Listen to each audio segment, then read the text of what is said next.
Excited na si Rachel Ann Go para sa kanyang upcoming projects, lalong-lalo na para sa papalit sa Party Pilipinas. Yan po ang programang Sunday All-Star, na tututukan simula sa June 16. Ang chika mula kay Nelson Canlas. Ilang linggo na ring nagre-rehearse si Rachel Ann Go para sa musical na Tarzan. Gaganap siyang Jane sa Pinoy version ng Broadway musical kung saan challenge di lang daw sa pagkanta. Ang mga speaking lines niya, in British English ang accent. May mga eksena rin daw na lalambitin siya sa baging kasama si Tarzan. It's fun, actually. Enjoyed it. It's tiring, but it is fun. Makakasama ni Rachel Ann ang Broadway actor na si Dan Dominic. First time niyang pumunta sa bansa at hanga siya sa kanyang katrabahong si Rachel Ann.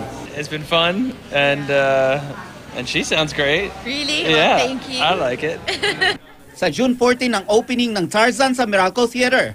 June 16 naman ang simula ng bagong show na Sunday All-Star, ang bagong noontime show na mamahalin ng mga kapuso kapalit ng Party Pilipinas.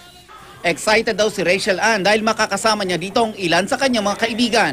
Christian is going to be part of the show. Siyempre yung mga idols namin, sila Miss Reg. Nelson Canlas updated sa Showbiz Happenings.